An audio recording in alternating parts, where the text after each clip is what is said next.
So I was on my way to work the other day, and I saw this really, you shouldn't laugh, but it was quite funny, um, traffic accident. And this, I shouldn't laugh, but this old lady was in her car, and bless her, she must have got confused, and she put the car into reverse.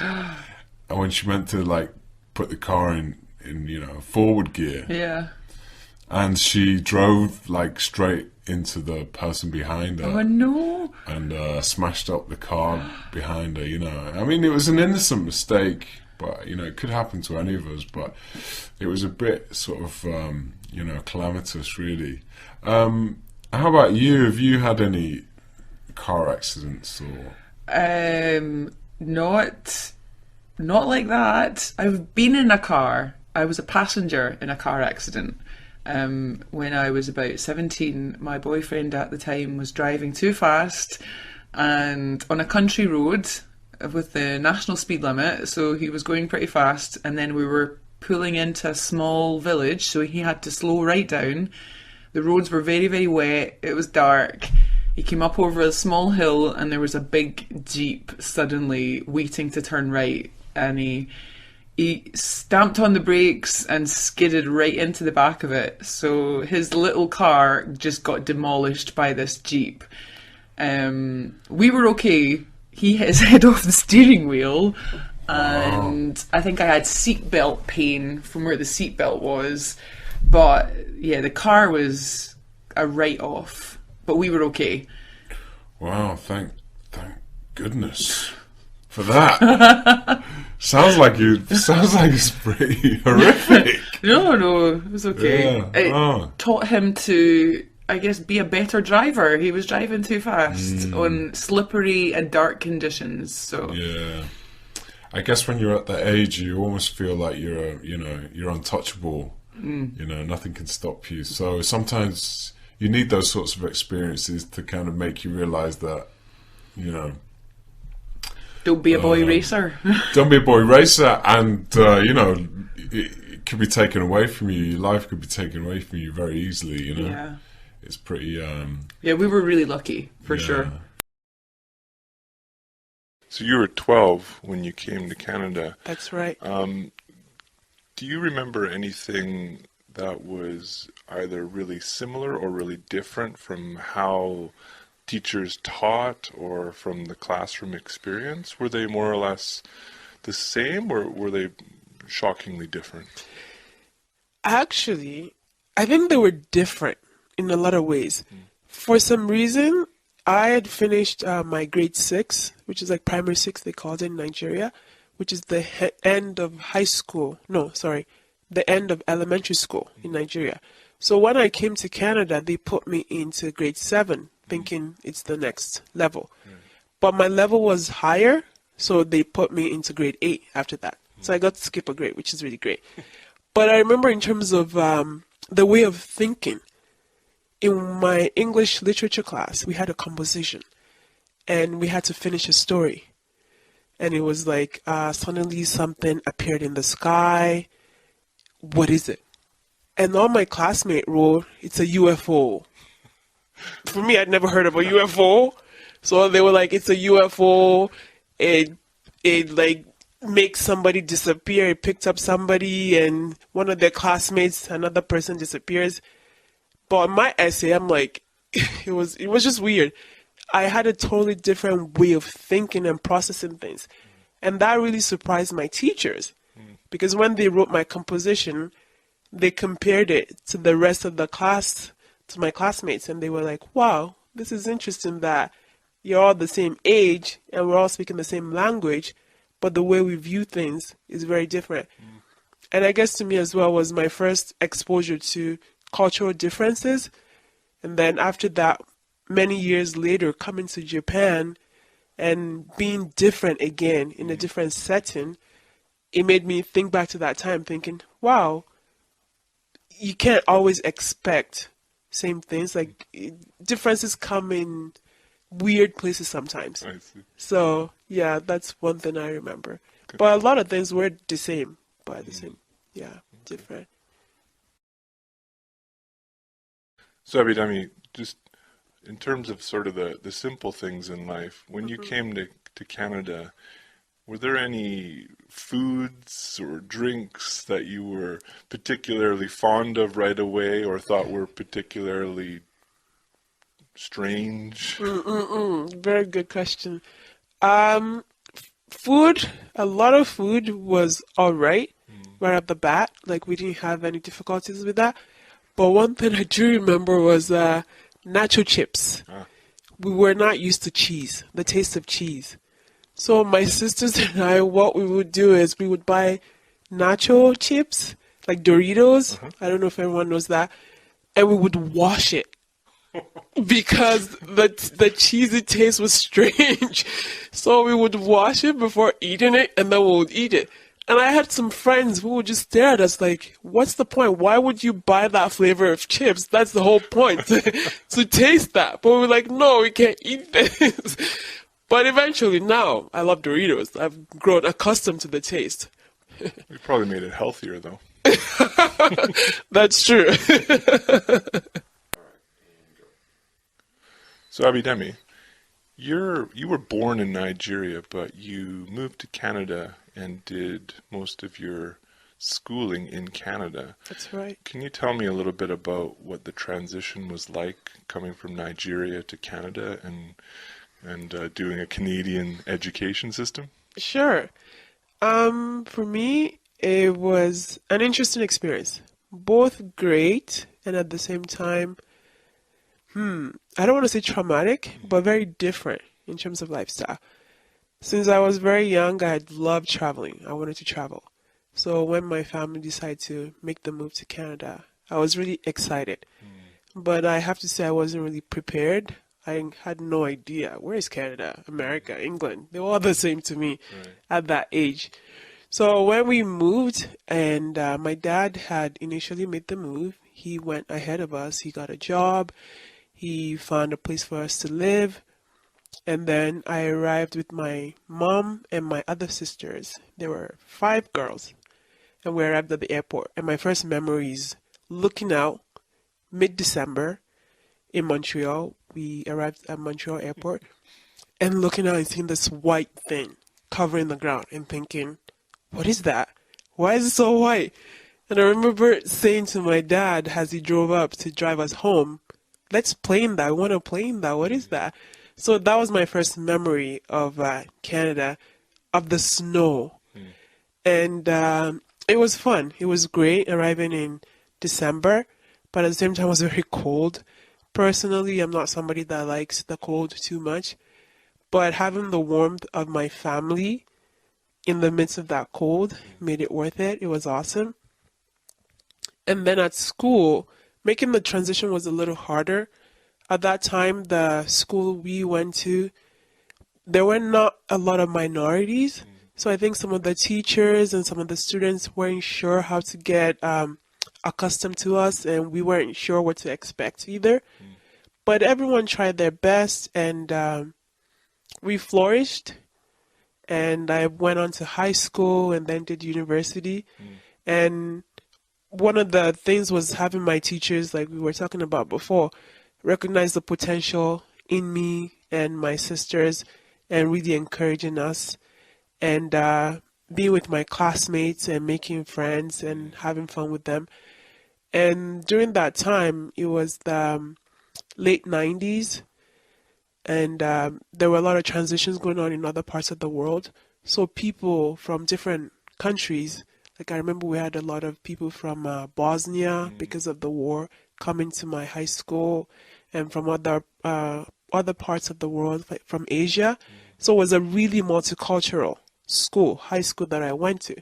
So learning about other cultures through my friends too made it really worth it. So I'm certainly glad that my family made the move. It's opened up amazing opportunities for me as well. And being able to come now to Japan and teach English, that was because of that. So yeah, although it was hard in ways that I hadn't imagined, but it was so worth it. and I've grown and I've had so many awesome experiences that, yeah, I'm really thankful for it. So, Jeremy, we both work in Japan, and I was just talking about how it feels like to go home. How does it feel like for you, Jeremy? Well, when I go back to Canada, really the first thing that I notice is the air. And it's a funny thing to think, but I know when I arrive in Vancouver and I walk out of the airport, I can smell West Coast Canada air, and it really gives a kind of positive feeling to me. It's a small thing, but you notice how clean. It's not. I know it's a stereotype of Canada, but it really is such a clean place.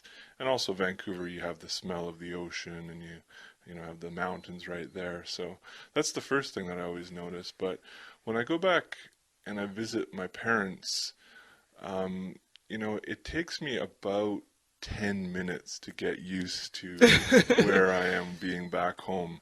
It doesn't take long at all. And I think it's because that's the house that I grew up in. And the feeling that I grew up with, it returns immediately. It goes away, when I'm living in Japan. But as soon as I get back home, that feeling of comfort comes back within minutes. And, I look forward to the same thing that everybody looks forward to when they go back home. And food is right at the top of that list. I honestly look forward to turkey dinner maybe more than anything in the world, or prime rib, or those types of things. But it's just the small things, having mom make a snack or something like that, and just the feeling of being completely at ease and without a worry in the world is kind of what I most look forward to going back home. So, there's other things when you go out and you go to the stores and you circulate around town. It does feel a little bit like you're an alien in your own town, and but that's a feeling that I never mind. I have no problem being a foreigner in my own home now. I kind of enjoy the feeling. And sometimes I even wish that I didn't speak the language everybody else was speaking, because I don't want to hear everybody's conversations, to be honest. But no, the feeling of being in my house or my parents' house is really a feeling that is just complete comfort.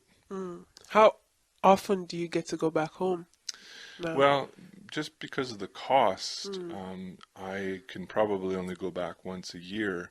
And also, we have an infant boy, and traveling with a 1-year-old on a 10-hour flight is, until you do it, you really never realize how terrible it is. But it is uncomfortable. It is really uncomfortable. So yeah, we're only able to make it back to Canada probably once a year now. But his grandparents love seeing him so much that we want to do it as much as we possibly can.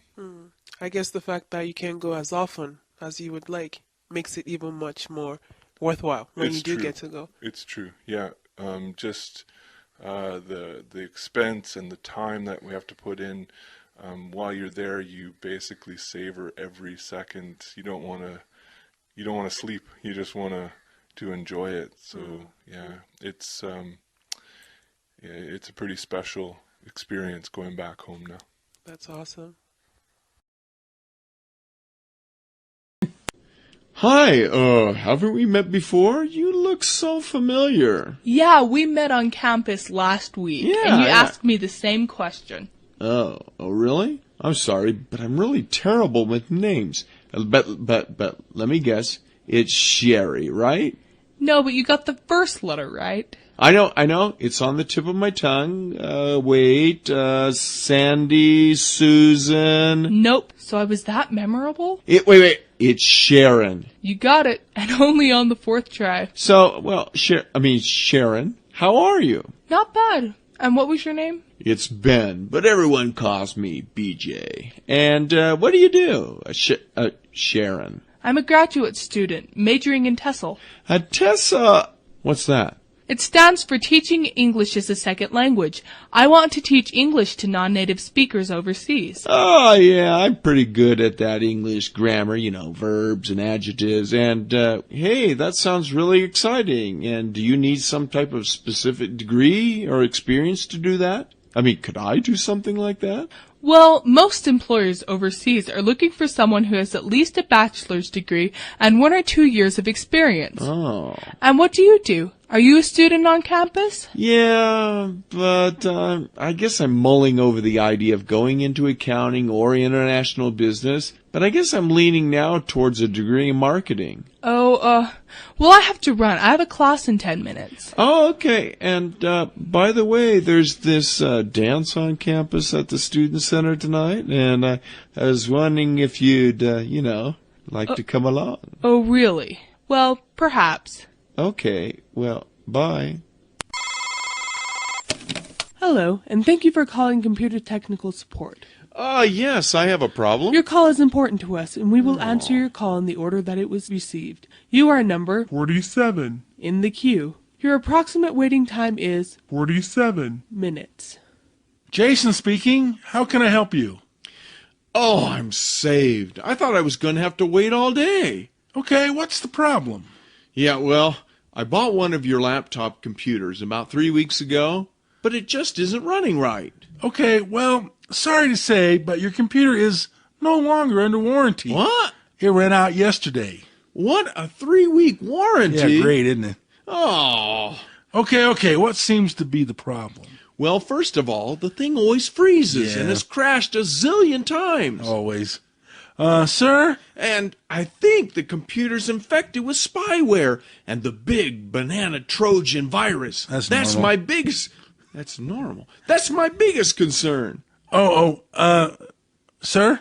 And plus, there was a ton of pre-installed third-party programs that Yeah. just clutter the computer. And I'm at my wit's end trying to get this thing to work. Sir, I have to put you on hold. What? It's going to take us a minute or so to diagnose the problem. I'm going to transfer you to our one technician. One, but... Thank you for waiting. Your call is important to us. You are number 84 in the queue.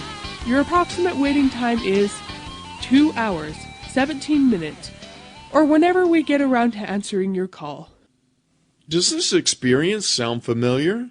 Then do what I did. If your computer is holding you hostage and you can't get the service you deserve, then call Turbo Command, creators of the safest and most reliable computers and operating system on the planet.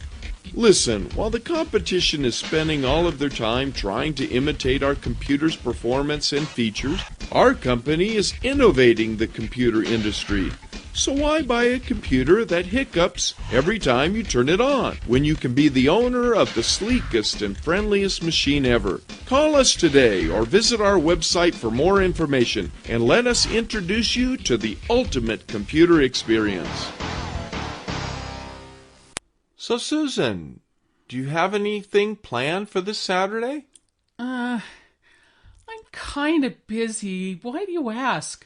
Oh, I was wondering if you'd like to get together and do something, like catch a movie or take a walk down by the lake.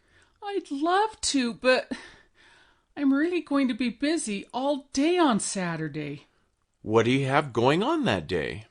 First, my mom asked me to help clean the house in the morning, and then I have a dentist appointment at 12:30. I can't miss that because I've canceled twice before. Well, what about after that? Well, I'm going to be running around all day. After the dentist appointment, I need to meet Julie at 2 o'clock to help her with her science project that's due on Monday morning at school. Okay, but are you free after that? Hardly. Then I have to pick up my brother from soccer practice at 4:30, and my mom asked me to cook dinner for the family at 5:30. I feel like a slave sometimes. Then I have to clean the dishes and finish reading my history assignment. Who knows how long that'll take? Wow, sounds like you're going to have a full day. Hey, listen, Why don't I come over later in the evening and we can make some popcorn and watch a movie? Oh, that'd be great, but our TV's broken. Ugh. Well, let's just play a game or something. Sounds good, but give me a call before you come. My mom might try to come up with something else for me to do. Time to eat. Coming! Oh, I'm starving. Good, good.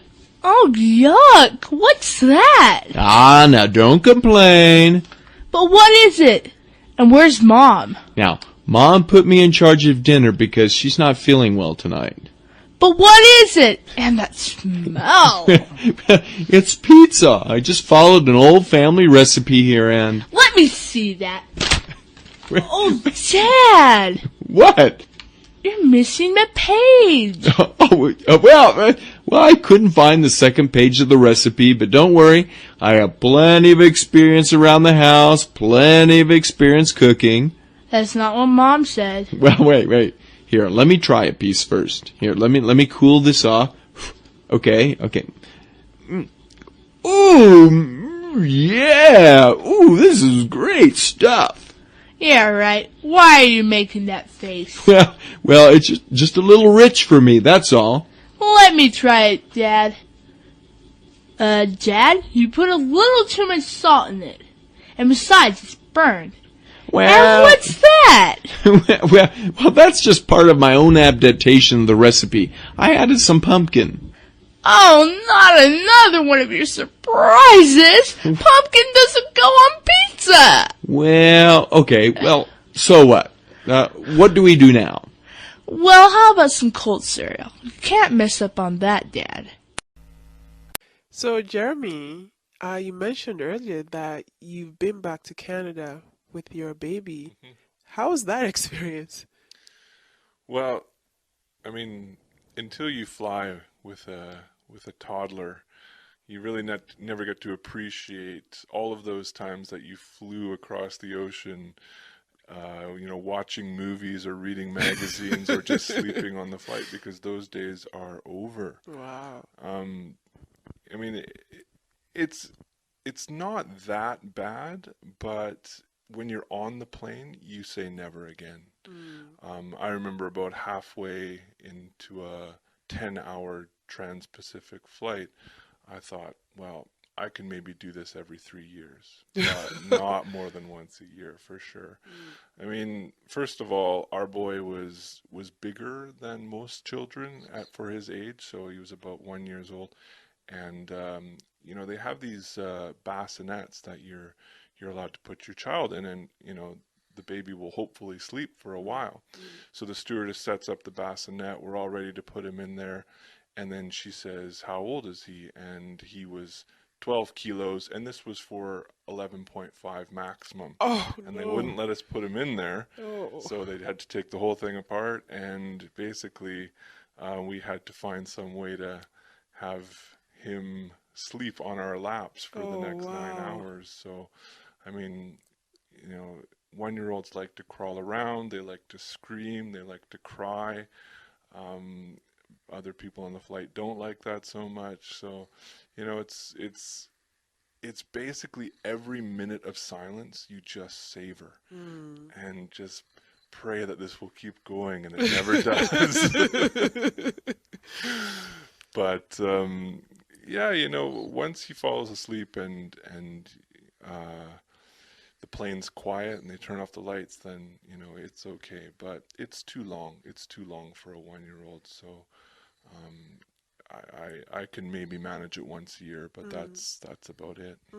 I remember my sister, she has 2 kids, and she told me a story a few years back when one of her daughters was still a toddler, and they went to Disneyland from Canada, and she said it was just horrible, and they would never do it again. And I just smiled. I didn't have that experience. I was just thinking, what could be so bad about it? Yeah. But hearing your story now, wow, I can only imagine. Well, I think that actually most passengers on a flight are usually quite understanding. And I think it's just, in the parent's head that everybody's judging That's them, true. That might everybody's be true. looking at them. because I get so worried about what other people are thinking, that I'm inconveniencing others, that I just work myself up so much, and my wife's the same way. But talking is actually, we did have people say to us like, don't worry about it, and they would just go out of their way to say, oh, what a cute baby and stuff like that. So I think people were kind of aware of how stressful it is for parents, and they just, some people actually make an effort to make parents feel like everybody's not silently judging them, or maybe not even silently. Not saying anything. If you had one advice to give to a parent that would travel with a child in the future, what would you tell them? My best advice is, if you can fly in the morning, so after baby wakes up and you have your breakfast and your flight's maybe at, I don't know, 9 or 10 in the morning, I think that works out best if it's say a 10-hour flight, because you'll land and it'll be probably around bedtime, like it's normal bedtime. The first time we did it, the flight was in the late evening, so basically he'd been up all day, and then there was another 10 hours on top of that. So when we landed, the readjustment to his normal schedule was really, really difficult.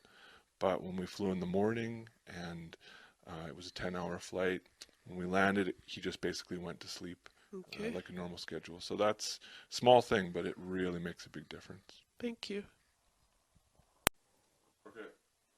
Jeremy, I heard you have a new baby. Congrats on that. Thanks. So how has fatherhood changed you in any way?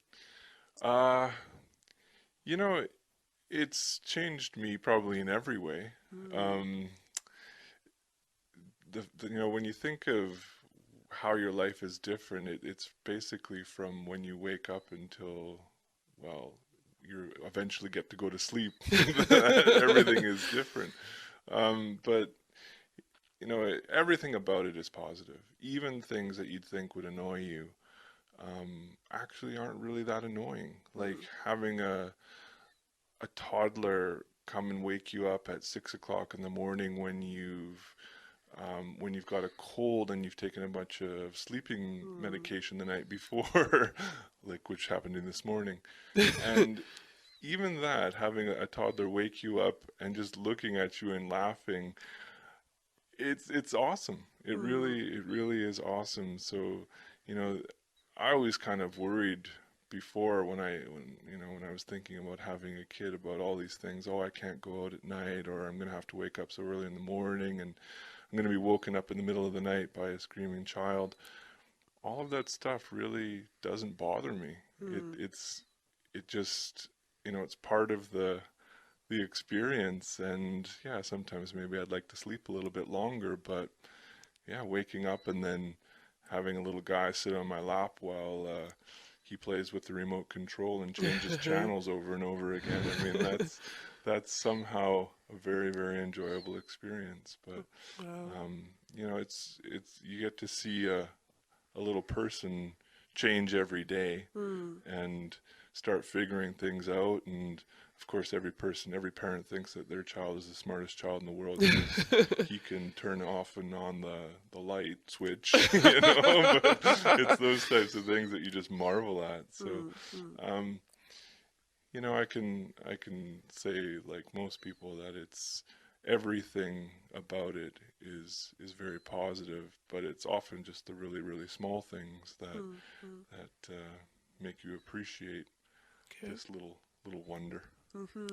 And looking back on the experience now, what are some things that you would wish you had known? You wish you had known before your little boy came along? Yeah, it's a good question. I was so stressed out for the first couple of weeks after he was born, and from the moment he was born until he came back home, and then for the first number of weeks that he was home, we basically just hovered over him for weeks. And of course you have to be protective and careful of a newborn baby, but not everything was as serious as we thought it was. And crying, we were worried about waking up our neighbors, or we were worrying that, something was seriously wrong. Babies cry. And if you really get stressed out about it, then you're going to make your life miserable. So, having done it once, just realizing that, kids cry, kids get sick, kids throw up, kids need their nappies changed. I would just take a deep breath if I have to do it again, and just realize, okay, this is just part of the experience, and you just got to roll with it. So. Okay. So Amy, do you always check your emails in the morning? Probably. Recently, I'm trying to stop using my electronic devices so much. So I think in the morning I need to do other things. Yeah. But very often I will quickly scan my phone and check, because my phone is also my alarm clock, so it's right there. It's too handy. Yeah. I'm always, when I wake up, I don't know, I've got this really bad habit where I think something major's happened during the night. And so I wake up and I'm checking different websites and checking Facebook to see if there's been any messages or any great news over the course of the night. Yeah, it's a really bad habit, It starts to kind of dominate your life, Yeah, I think it's quite a addictive thing, isn't it? Yeah, I've been thinking about it a lot recently, and it's something I think that doesn't need to be in the morning routine so much.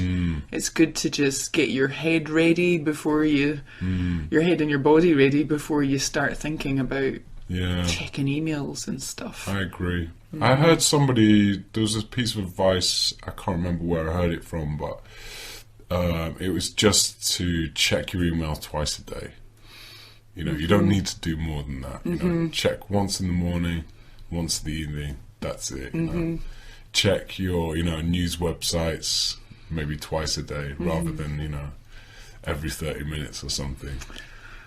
Yeah, Yeah, I think it requires discipline, doesn't it? It does. Yeah. It's good advice. Yeah. But I don't know if it's very practical, because if you're using a smartphone, which I do, then you're using it it's got so many different functions, and you need it for, need it, I guess, is a loose term, but you use it for so many different things. Yeah. So it's always there, always there. Yeah. However, I did start reading a book the other day, so I'm trying to stop looking at my phone and start reading a book instead. Good for you. Yeah. Thanks. That's a good move. Yeah. Yeah, I should perhaps do that myself. Yeah. So, Jeremy, you don't have a car now, but you had a car when you were younger. How do you find that? Well, I mean, the reason I don't have a car now is because of money. I can't afford a car at this point. But it's been many years since I actually owned a car, and I've gotten really used to taking public transit. And, when you don't have a car for several years, you just get used to it. And then I can sort of justify it to myself, saying, well, I'm doing my part for the environment. I'm not emitting all those emissions out into the atmosphere, so this is my small part for the world. But then when I think about how I can't take a road trip up into the mountains, or go to the ocean, or just enjoy my freedom, or I can't have 15 minutes where I get to listen to my own music and sing along in the car, or just have that time to spend to myself, I really, really miss it. Honestly, some of my best times from my youth were actually just driving around with my friends, and I don't get that anymore. And even just to go out and pick something up from the supermarket on a rainy day, I don't have that convenience anymore. So, I mean, it's not the worst thing in the world not having a car, but sometimes I really, really miss it. What about you, Abhidemi? I know you have transportation now. How do you enjoy that? That's true. I think my story is the opposite of yours, actually, Jeremy. For the longest time, I did not have a car or transportation. All I had was my bike or walking everywhere. And although I enjoyed that, I envied my friends who had cars and could just take off at any moment, go wherever they wanted to. Now I have a scooter, and I absolutely love it. I would prefer a car on some days, it's true, on those rainy days or when it's really cold and I need the heat of a car. But the convenience of having my scooter and the fact that it's so cheap, I can go anywhere, anytime. I don't have to look for parking. Parking is free. I can leave it on the side of the road somewhere and find it there and don't have to pay for parking or, yeah, I really enjoy that. And it just feels cooler. Yeah. I think wherever I live, wherever I go now, I would, even if I do buy a car someday, I would always want to have a scooter or a motorbike. Because it's just something, I don't know, exciting. As a scooter driver, though, do you ever feel intimidated by the cars on the road? I mean, is it dangerous, do you think, driving a scooter around? That is a very good question. It's true. When you talk about road rage, people be road rage is one thing when it's car versus car. But when you're on a scooter and you can't go as fast as the other drivers and they're behind you, although they're very polite sometimes, they don't honk, but you can feel them coming behind you. So I try to drive as close to the edge as possible. At times I've just had to pull over because I don't want you to hit me. I know you want to get to where you want to go and you're faster than me. So I just pull to the side, let the car pass, and just go my way. So it's true. It is safety. You have to be really safe and conscientious and you just have to pay attention to what you're doing. Sounds like you have the right attitude as a I scooter try. driver. I try. I want to be safe. Yeah. Yeah. How about you? Have you ever been in an accident? Not a car accident. I was in a bicycle accident. Yeah. It's kind of, I laugh now, but at the time it was pretty bad. What happened? It was dark and it was Christmas Day, and I was on my bicycle going down quite a steep slope, and my telephone rang. And I looked at my mobile phone, and I took it out of my pocket whilst riding my bike, and looked at it and noticed it was my dad, and he was ringing to wish me, a happy Christmas. So I felt sort of, compelled to answer the phone. So answering the phone, still going down the hill, probably gathering speed. It's dark. And I'm, trying to get my dad off the phone as soon as I can.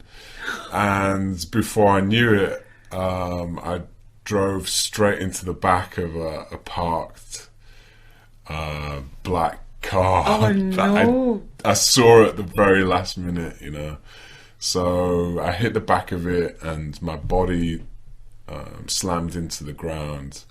And I broke a few bones. Yeah. Oh, no. Yeah, it was a pretty miserable Christmas, to be honest with you. That sounds terrible. Yeah. That's the worst. Yeah. Did the owner of the car see what happened? Did you damage the car? I didn't stay along long enough. I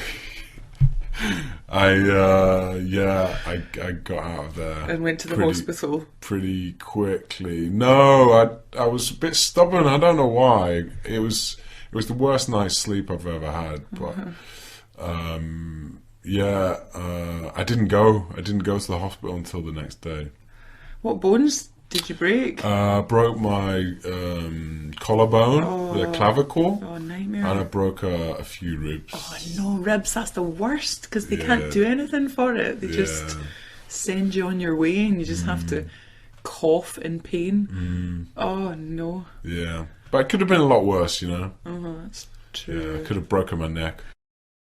So, how long did it take you to recover? It took me about 6 weeks, I suppose. Yeah, because then, actually, in the following, because it happened on Christmas Day, so 3 months later in the March, I was lucky enough to win a place in the Tokyo Marathon, and I really wanted to do it because it's quite difficult to get. It's like a lottery. You know? There's so many people who apply to get a position, so I wasn't going to let this accident stop me from running the Tokyo Marathon. So I was trying to rush it, really, and I shouldn't have, but I did. I ran it. And, did you? Yeah, I finished it. But congratulations. But yeah. How were you though? That must have really hindered your recovery. It hindered my training period for the marathon. Yeah. So. But you finished it though. I finished it. Yeah. Well done. I wouldn't do it again. Marathons are miserable things to do. Really, you know. Like, why put yourself through that pain? You know. I still like running, so maybe in the future I'd do a half marathon or something. Yeah, but a full marathon, my marathon days are over, I think. Yeah. Hello? Hi. I'm calling about the ad for the apartment found in today's newspaper. Okay. I'm kind of desperate and I need something right away. Okay, what would you like to know? First of all, how big is it? It's a 2-bedroom apartment with a living room, dining room, and kitchen, and 1 bathroom. There is also a place for a washer and dryer. Okay, and how old is the apartment complex? Well, let's just say it has a lot of history. To be honest, my great-grandfather built it during the 1920s, but it's a very sturdy and sound structure. Oh, and so is the apartment furnished at all? Oh, yeah. The apartment is partially furnished with a refrigerator, stove, and my grandmother's old dishwasher. Your grandmother's old dishwasher? Well, yeah. Okay, what's the rent? It's $950 a month. Whoa, that is a little steep for me. But you could always split the cost with a roommate. Perhaps. Does that include utilities? Well, the rent includes gas and electricity, but not the phone bill. And the water pump is right out the back door. Water pump? Yeah. Oh, yeah. Well, can I rent month to month, or do I have to sign a lease for a longer period of time? We require a 6-month commitment for the apartment, and if you cancel the agreement any time during that period, hey, you lose your deposit.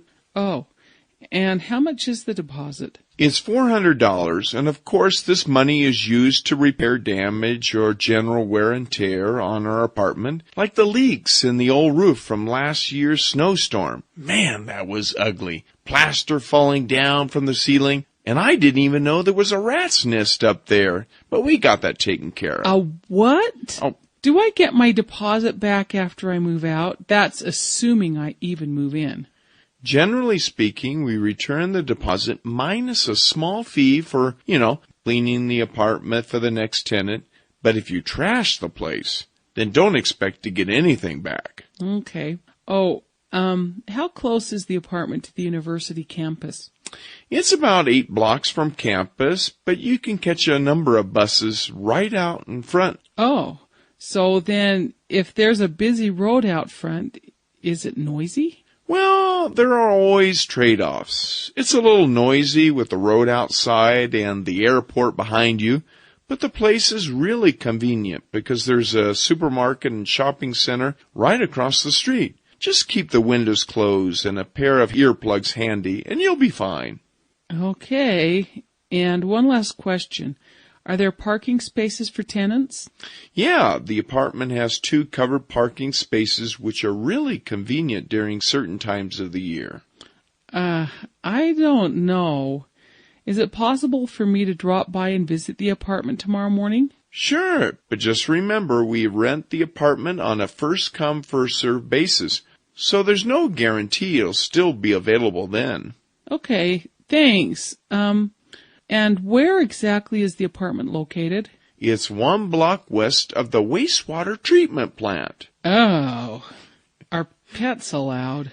Well, you can keep small pets like a hamster in a small cage, but we don't allow larger animals like dogs, cats, or snakes, things like that. I have a You rat. don't have anything like that, do you? Well, I have a rat that I keep in a cage. Will that be okay? Well, as long as it doesn't escape, I guess that's okay. And what's your name? It's Norman. Norman Bates. All right, Mr. Bates. I'll see you tomorrow. Bye. Bye. Hey, can you give me a hand with the groceries? And I told you I could do the shopping. Wow. Do we really need all this stuff? Let me see that receipt. Hey, I only bought the essentials. Okay, let's see. Dog food. $24.70. We don't even have a dog. Well, it was going to be a surprise, but look in the back of the truck. What? Speechless. I knew you'd love him. That thing? That dog's as big as a horse. He probably eats like one, too. Ah, but he's sure friendly, and someone was giving him away at the supermarket, and I couldn't let that poor thing pass another day without a loving home. Whatever. Where was I? $18.19 for 24 cans of tomato juice? You don't even like that stuff. Not yet. I've decided to change my eating habits. Right. You'll see. Okay. Let's see. $3.84 for a box of chocolate cookies and $12.56 for a case of soft drinks. Yeah. Changing your eating habits, huh? Do you really think that cookies are some type of diet food? Hey, I'll just eat a cookie or two every other hour. In fact, they're a great source of carbohydrates for energy. And you see, the tomato juice and cookies kind of, cancel each other out. Oh, brother. Can't believe what I'm hearing. Let's see. Where was I? Carton of eggs, $2.50 for a gallon of milk, 3 cans of tuna. Okay. Yeah. And finally, 2 steaks for $8.14. Now, something worth enjoying. I'll get the grill started. Well, the steaks are for Herbert. Herbert. Who's Herbert? He's the dog. No. You see, the previous owner said that he's somewhat picky about what he eats. And the steaks might help him adjust to his life. Absolutely not. No. And the steaks might help him adjust to his new home. Hey, what are you doing? Oh, no. Why did you throw the steaks out on the ground outside? Well, now you and Herbert can get to know each other better. I'm going out to eat by myself. Oh. Hey, Brandon, what are you doing? Oh, you'll like this. It's a new website that helps you improve your writing skills for free. Really? Yeah. That'd be really helpful. Yeah, and I'm signing up right now. Wow, let me see that. Yeah, it's easy. You just enter your name, your birthday, your address, your bank information, What? your credit card number. Wait. What? I thought you said it was free. It is free. Then why do they need your bank and your credit card information? Well, it's just to check your identity or something like that. But it's all free. What? Doesn't sound very free to me. No, you don't understand. No, this sounds pretty fishy to me. How do you know that this is a trusted website? Look, that doesn't look like a secure URL. Well, you don't understand. Look, it says right here on their page, right here.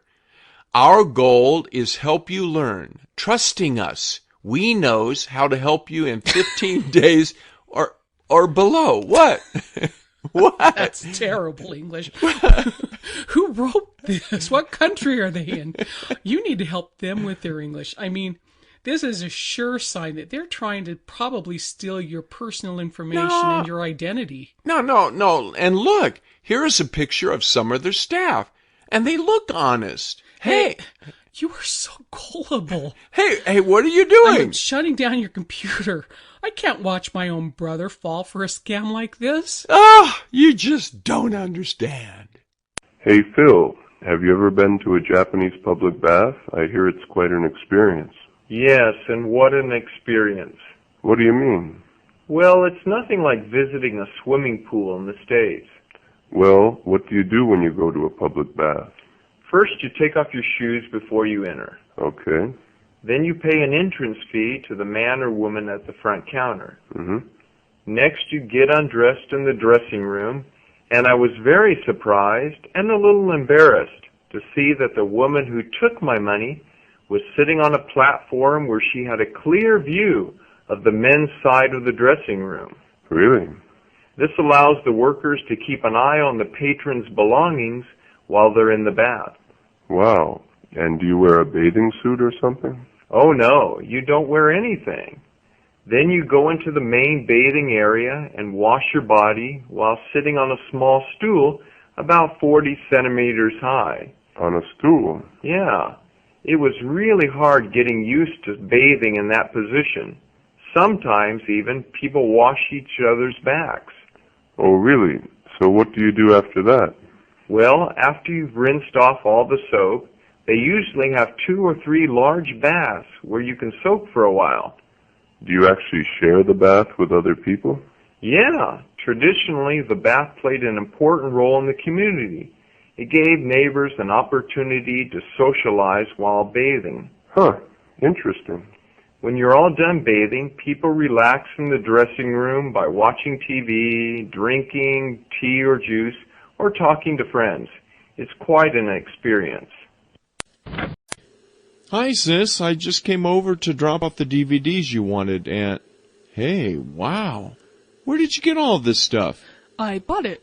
So what do you think of my new entertainment center? And the widescreen TV? Bought it? And my new DVD player. Here, let me show you my stereo. You can really rock the house with this one. But where did you get the dough to buy all this? You didn't borrow money from Mom and Dad again, did you? Of course not. I got it with this. This? Let me see that. Have you been using Dad's credit card again? No, silly, it's mine. It's a student credit card. A student credit card? How in the world did you get one of these? I got an application in the mail. Well, why did you get one in the first place? Listen, times are changing, and having a credit card helps you build a credit rating, control spending, and even buy things that you can't pay with cash, like the plane ticket I got recently. What plane ticket? Oh yeah, my roommate and I are going to Hawaii over the school break, and of course I need some new clothes for that, so... I don't want to hear it. How does having a student credit card control spending? It sounds like you've spent yourself into a hole. Anyway, student credit cards just lead to impulse spending, as I can see here, and the interest rates of student credit cards are usually sky high, and if you miss a payment, the rates, well, just jump. The credit card has a credit limit. Of $20,000? No, not quite that high. Anyway. I've heard enough. Did I tell you we now get digital cable with over 100 channels? Hmm? Oh, and here's your birthday present, a new MP3 player. Yeah. No, don't tell me. Charged on the credit card. Listen, hey, I don't think having a student credit card is a bad idea, but this is ridiculous. And how in the world are you going to pay off your credit card bill? With my birthday money? It's coming up in a week. Hey, let's sit down and talk about how you're going to pay things back. And maybe we can come up with a budget that will help you get out of this mess. That's the least I can do. Honey, the basketball game's about to start. And could you bring some chips and a bowl of ice cream? And a slice of pizza from the fridge. Anything else? Nope, that's all for now. Hey, hon, you know, they're organizing a company basketball team. And I'm thinking about joining. What do you think? Huh. What do you mean? Huh. I was the star player in high school. Yeah, 25 years ago. Look, I just don't want you having a heart attack running up and down the court. So what are you suggesting? Should I just abandon the idea? I'm not that out of shape. Well, you ought to at least have a physical before you begin. I mean, it has been at least 5 years since you played at all. Well, okay, but... And you need to watch your diet and cut back on the fatty foods like ice cream. And you should try eating more fresh fruits and vegetables. Yeah, you're probably right. And you should take up a little weight training to strengthen your muscles, or perhaps try cycling to build up your cardiovascular system. Oh, and you need to go to bed early instead of watching TV half the night. Hey, you're starting to sound like my personal fitness instructor. Nah, I just love you and I want you to be around for a long, long time. My name's Randall Davis, and I'm originally from the state of Indiana in the United States. When I was 19 years old, I moved to Venezuela in South America and later returned to the United States, where I attended Brigham Young University in the 1980s. I majored in Spanish education and TESOL, or teaching English as a second language. After graduating from college, my wife and I moved to Japan, where we lived for 8 years. Now I work back in the States in Utah. However, my greatest interests are my family. Years ago, I wanted to make something of myself in my profession. You know, get ahead in life. However, I realized that the most important things in life lived within the walls of my own home, and today I try to put them first. My kids wouldn't remember me for the work I did outside of the home. They would only recall the moments we spent together. Therefore, I enjoy spending time with my family. I have 4 children, and we go hiking and camping together, usually in Utah. On our hikes, we often talk about life, and I tell stories or share personal experiences. When I do this, I can focus on the kids without the distractions of video games or the internet. Telling stories sounds easy, but when you have to think of a new story on a hot 12-kilometer hike through the desert, you have to come up with ideas off the top of your head. Now, this doesn't mean we don't have problems. All families face challenges in their lives, and our family is no exception. However, we try to talk openly about our problems, and we try to solve our problems together. Building a strong family takes time, but it's worth the effort. Hello, 24th Precinct. Officer Jones speaking. Help! Yeah, it was wild. I mean, really bizarre. Calm down, sir. Now, what do you want to report? Well, I'd like to report a UFO sighting. A what? What do you mean, what? An unidentified flying object. Wait, tell me exactly what you saw. Well, I was driving home from a party about 3 hours ago, so it was about 2 a.m. when I saw this bright light overhead. Okay, and then what happened? Oh, man. Well, it was out of this world. I stopped to watch the light when it disappeared behind a hill about 1 kilometer ahead of me. All right, then what? Well, I got back in my car and I started driving toward where the UFO landed. Now, how do you know it was a UFO? Perhaps you only saw the lights of an airplane. No. Or the headlights of an approaching car. No. Things like that happen, you know. Well, if it was that, how do you explain the beast? What do you mean, the beast? Okay, I kept driving for about 5 minutes when all of a sudden this giant, hairy creature jumped out in front of my car. Oh yeah? Then what? Well, then the beast picked up the front of my car and said, "Get out of the car, I'm taking you to my master." Something like that. Wow, a hairy alien who can speak English. Come on. I'm not making this up, if that's what you're suggesting.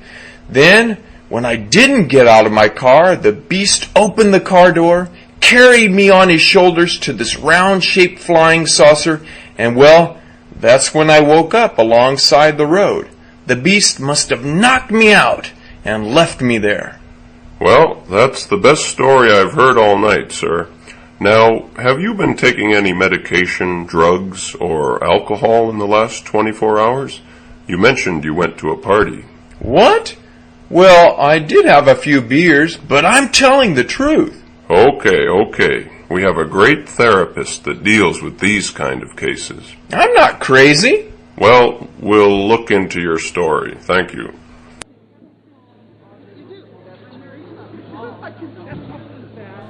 Excuse me, do you have any keys or money in your pockets? No, I think I've taken everything out. Okay, go ahead and walk through the body scanner. Will I feel anything? No, sir. Just walk through and keep your hands in the air. Okay. We need to do some additional screening. Sorry, sir. Please come this way. Did you find something? Relax, sir. Okay? I'm going to open your carry-on bag. As I'm going through it, please do not try to touch it. But, I mean... Let's see here. First of all, sir, you can't take any liquids like this bottled water past this point. Well, I really can't drink any other kind of water. Sierra Springs is the only bottled water I drink. Sorry, sir. Oh. And, sir, what's this? What? No, sir. You cannot bring a lighter on the plane. But I don't smoke. I mean, you still can't bring it on the plane. Yeah, but I have it just in case of emergencies, you know, as an emergency fire starter in case the plane crashes into a dark forest. Sir, you'll have to leave that here. Oh. What's this? Well, that's my pocket knife. A pocket knife? It's almost a foot long. Well, it's a special knife given to me by my grandfather, but I only use it to peel apples and fruit. You know, things like that. Sir, I'm sorry, but you can't take that on the plane. In fact, do you have any other prohibited items in your bag? Well, I don't... mean, didn't you read the sign back there explaining all the items that were not allowed on board? Well, I started to read it, and then I got a little distracted. Little? Sir, how many times have you flown on an airplane? It's been a while. I think the last time I traveled by plane was about 1960. Sir, why don't you come with me? What? I think my supervisor would like to ask you a few questions. Oh, no. Have you heard about Singles Day in China? No, I'm not really sure. Can you explain what that is about? So this is a new holiday that's been created for single people. Wow. So on this day, people don't buy presents for somebody else. They buy presents for themselves. They're celebrating being single. And it's been a huge success.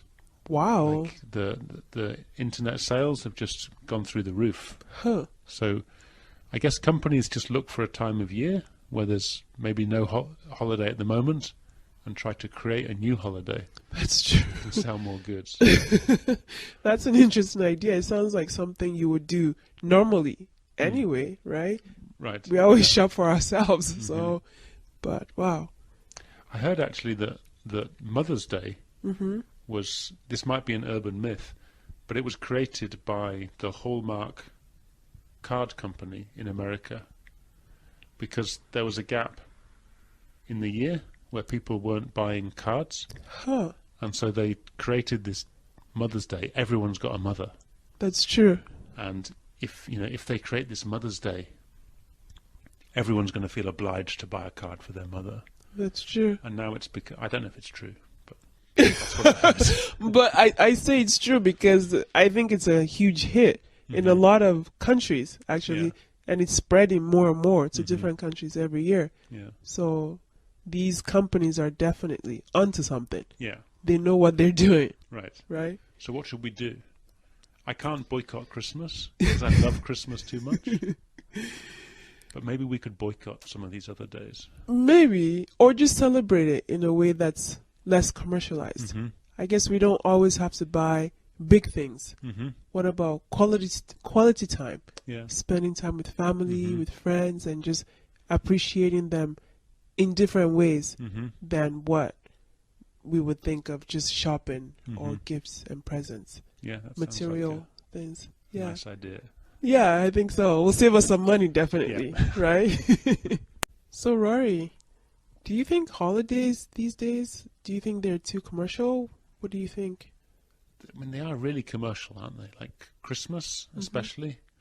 It seems to start earlier and earlier every year. So now you hear Christmas songs like in November, That's maybe true. even October, and the stores start to have decorations. Is it too commercial? I don't know. I love Christmas. So I love all the Christmas lights. Okay. But there is a lot of pressure on people to spend a lot of money at Christmas. That's true. I think I'm with you on that. I love Christmas. I love everything that comes with it, the songs, the food, the family time. Yeah. So I can't really complain about it. But I think the calendar year has just become one big holiday thing where you start off in, I don't know, you start whenever. December, Christmas finishes, and we're already looking forward to Valentine's Day. Right. Valentine's Day finishes, Easter, Yeah. St. Patrick's Day. Yeah. So it's like one continuous holiday coming up right after the other. Yeah. So And things like St. Patrick's Day. When I was a kid, my family's Irish. We never celebrated St. Patrick's Day at all. I mean, nothing. Didn't even talk about it. But now all the pubs and the bars have promotions. The restaurants have promotions. You know, you're buying green beer. People are wearing funny hats. It seems to me like completely a commercial holiday. That's true. Doesn't seem to be related to St. Patrick at all. That's true. That's true. Why do you think it's becoming more and more like that? I guess that companies just see it as a way to sell more products. So, Paul, speaking of technology, how long do you think you can go without checking your phone? It's quite embarrassing, really, if I'm honest. I check it a lot.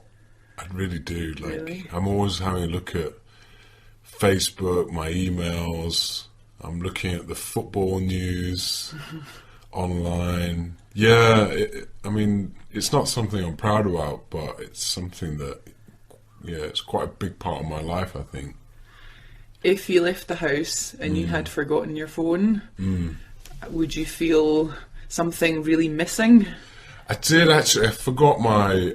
I use my iPad a lot, and I forgot my iPad the other day, just as I was leaving, and my boss was about to arrive, and I really had this strong pull to go back for it, but I caught myself and decided that I can manage without it, for one day. Could you manage?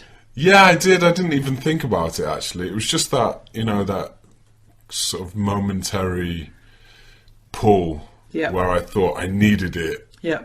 And then actually having, sort of considered it seriously, it was like, well, I don't need it. So, I did fine without it. I didn't have to be hooked up to a life support system or anything. But, it's amazing really how it comes to kind of be such a central part in your life. How long do you think you could go without using the internet? I check my phone thousands of times a day. To exaggerate, didn't say thousands. I check it too much, I think, far too much. If I left my phone at home, I would feel gutted. I would feel like I'm really, really missing something. It would definitely be a big, big pull, I think. I read a lot of things on the internet and I check things. And when it's not there, then I do feel like something is, maybe I should be doing something or I'm missing out on something. And it's not good. I'm embarrassed actually. It's not good at all. So I think I need to work on unplugging. I've heard a lot of people, they try to do at least 1 or 2 days a week where they don't use, the internet at all. But that sounds like it could be quite a good idea. Maybe just, unplug. Yeah. Yeah. Do you think you could? I think I could, yeah. I think I could. In fact, I really like hiking and being outdoors. And I think one of the things that I really love about it is that nobody can contact me, Yeah. And I'm kind of away from everything. And I really enjoy those moments. Yeah. I don't know if I could. I would have to cut down before going cold turkey. I think I'd have to cut down. I'm trying to cut down. I mentioned before I'm trying to get back into reading. Just get back into real books instead of screen time. So, yeah, I couldn't go cold turkey, I think, a couple of days a week. I would need to cut down. Yeah. I think we should probably, make a concerted effort. I think it's probably good for us to try to reduce our, user time. Yep. Hi, how can I help you? Yeah, I'd like to rent a mid-sized car for 3 days. Okay, let me check to see if we have one available. Okay. It doesn't look like we do. We have a couple of economy, compact, and full-size cars available, or a nice minivan. Well, what is the main difference between those cars? The main difference is size. Okay. The economy car is the smallest, All right. and it seats fewer passengers and can hold less luggage. Okay. How many people are with you? Just me and my son. Well, the economy car would work. We have one right out front. Where? That one? It looks more like a shoebox to me. I'm really tall, and trying to squeeze into that thing? I don't think so. Well, if you need more room and comfort, I recommend the full-size car. It also has a nice stereo system, CD player, All right. safety rear door locks, and cruise control, and power locks and windows. Well, I'm not so concerned about how it's equipped. I just want to make sure it's comfortable to drive. And what's the daily rate for that anyway? Well, let's see here. Oh yeah, it comes to $57.95 a day. Wow, that's a little expensive. But what is the cost for mileage? Hey, all our cars have unlimited miles, but of course that doesn't include gas. Yeah, right. I bet that car probably eats up gas, and now that we're in the middle of the vacation season, gas stations are gouging consumers with astronomical prices. Well, as they say, it comes down to the law of supply and demand. Well, anyway, can you install a car seat in one of those cars? I have a 3-year-old son with me. Sure, that'll only be $1 extra per day. I'll go with the full-size car. Wait, what does it look like? It's right out there in the parking lot. Which one? The one over there next to the sidewalk. Do you mean that old lemon with the missing hubcap? Oh. Sir, excuse me. We take pride in our vehicles. It's just that it's one of the last cars on our lot, but it runs like a dream. Don't let the exterior fool you. Hey, I'll even give you an extra $15 off the daily rate to show you we are serious about pleasing our customers. Will there be any other drivers? No, I'm the only driver. Okay. Would you like to purchase our daily car protection plan? What's that exactly?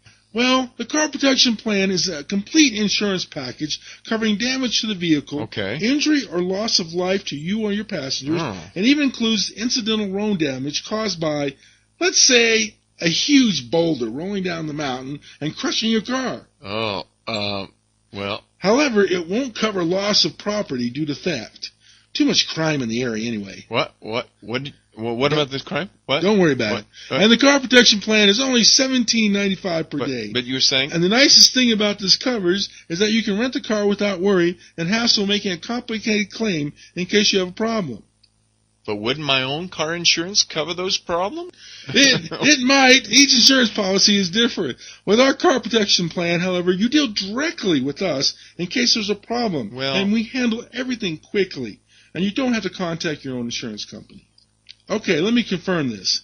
A full-size car with a car seat for 3 days, plus the car protection package. Is that right? That's right. Okay, I'll have our mechanic Louis check the car over and pull it up to the door.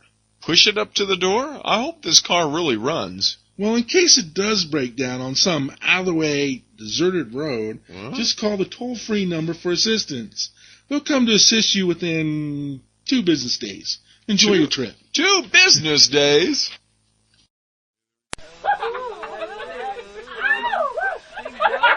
Hey you! This is your carpet speaking. Hello! Hey! I take a real beating from you and your family every day. The kids track mud all over me, the dog leaves a bunch of fur balls everywhere, you spilt coffee the other day while entertaining guests, and your husband left a trail of potato chip crumbs from the sofa to the kitchen last night while watching the football game. Don't you think it's about time to give me a good cleaning? Now pick up that phone and call Master Cleaners now. I see them on the TV all the time. They'll clean any 3 rooms for $29.95 and any connecting haul is free. Plus they'll throw in a free bottle of their amazing stain remover. And if you call now, you'll receive a 15% discount off their already low prices. So come on, give them a call at 637-5001 and make life for me a little easier. Nice doggy, nice doggy. Ryan, I just want you to know that I'm going to school to become an auto mechanic. Oh, what? Does Dad know about this? Who cares? It's my life. I really enjoy working on cars. I get it. You want to study auto mechanics because of your new boyfriend. What's his name? Jimmy or something? Listen, auto mechanics is a man's job. No, you got it all wrong. What? First of all, his name is James. And second, he doesn't work at an auto shop anymore. He had a job there for 5 years, and he really liked his job because he really learned how to identify and fix problems. You, on the other hand, can't even change the toilet paper roll in the bathroom. Hey, that's not fair. And James is now back in college. He's majoring in nursing. Nursing? That's a woman's job. I cannot believe I'm hearing this. What? A man can be a nurse and they can do the job just as well as anybody else. Nurses, whether they're men or women, can care for the sick, the elderly, and things like that. And are you saying that women can't be farmers, carpenters, or truck drivers? Well, most men do those jobs, so anyway, women could do them if they want. I just think that women are better suited to be secretaries, waitresses, piano teachers, you know. Man, you're stuck in the 18th century. No one will marry you. No, well, just forget this. But, well, not to change the subject, but I'm having a problem with my car, and I was wondering if James, could take a look at it. Forget it. Start pushing. I wonder if this is going to be an interesting class. Yeah, me too. So, what's your major?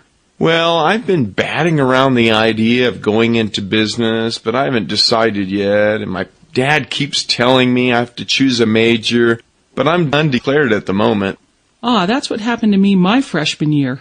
Oh, so what year are you in school? I'm a senior, and I only have to take 10 more credits to graduate. Well, that must feel great to be almost finished with school. You can say that again, but once I graduate, I have to start repaying a student loan. Ooh. So I'm not looking forward to that. But didn't your parents help you out with your college tuition? No. My dad said he wasn't made of money, so he thought I should earn my own education. So I worked like crazy in the summer and part-time during the school year to cover my costs. Well, that's parents for you.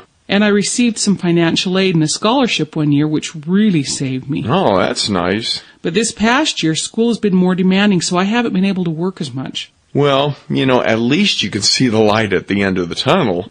That's true. Well, have you lined up a job yet? Not yet, but I'm trying to line up a few interviews at the job fair next month.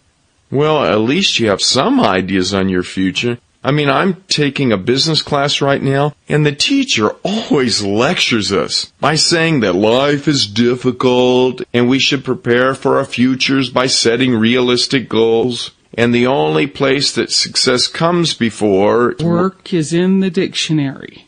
Yeah. Yeah, I've heard all that before. Let me guess, is your teacher Paul Jones? Yeah. How do you know him? Did you have him too? The guy is, he's just real. He's my dad. Yep. Your dad? I didn't mean anything by what I said. I wasn't bad-mouthing him or anything. He's a good teacher and all. It's just that... Hey, he's a dad. That's what dads do. Lecture. He has about 1,000 sermons on life, and he always shares them in his classes. Yeah. Well, nice talking to you. I have to go. Same here. Bye. I'll tell Mr. Jones you said hello, and maybe we could study together at my house? No. That's great. So, Amy, I was talking to somebody the other day, and they told me that you'd had quite a number of interesting little odd jobs. So I'm interested. Could you tell me a bit about that? I don't know how odd they were. I don't know. When I was in university, part-time jobs, I used to work in restaurants and, usual stuff, restaurants, and I think my favourite was working in a nightclub. It was a really, really big nightclub, and I used to work on the floor just kind of cleaning up, looking after all the drunk patrons.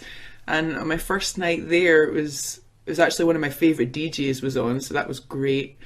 I got to listen to really good music whilst finding money on the floor and cleaning up after folk. It was really good. You found some money on the floor? Yeah, it was a busy club, really, really full, a good couple of thousand people in there. And I guess people were doing whatever they were doing, and they would drop big wads of cash.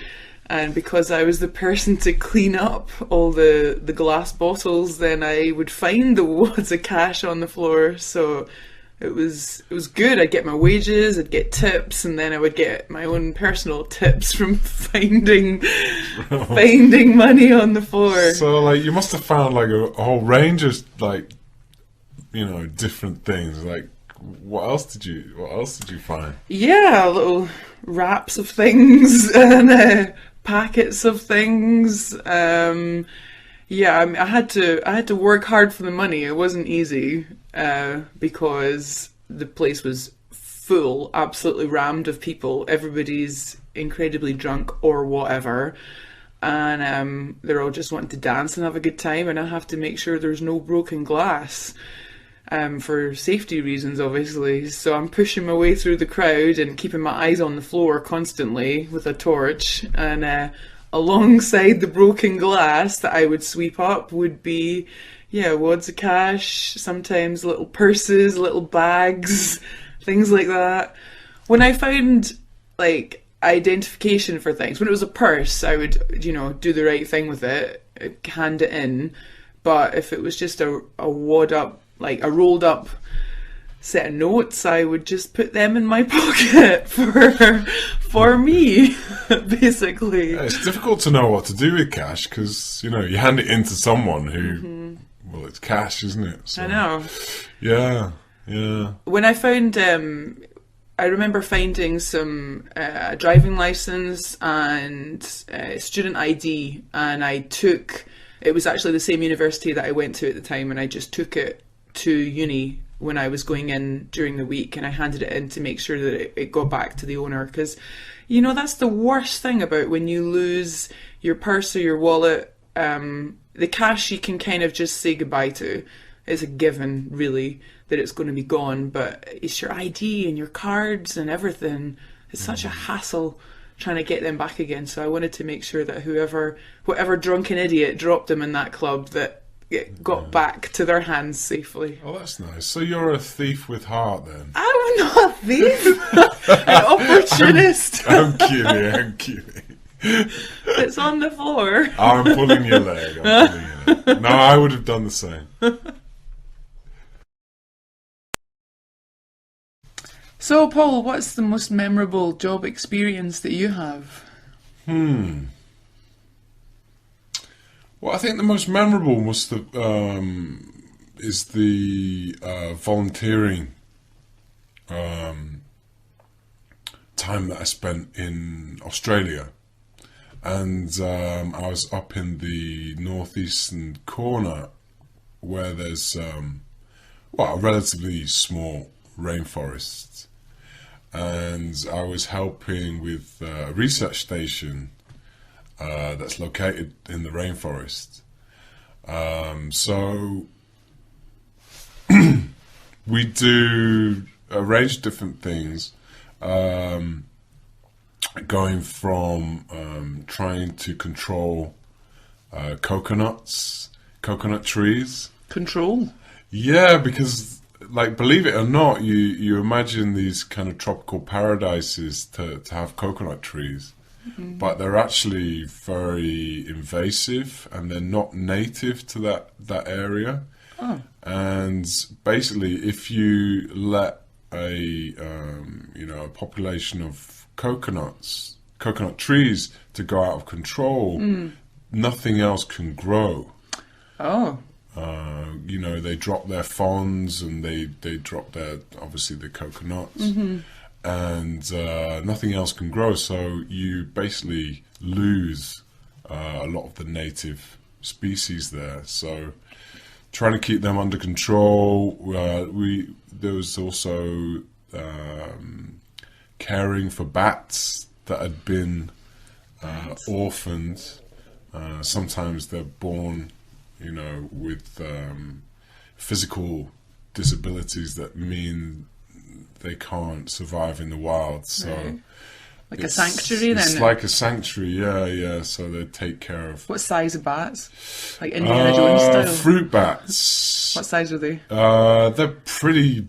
Like once they spread, they're like little monkeys with big wings. Yeah. So what's their wingspan like?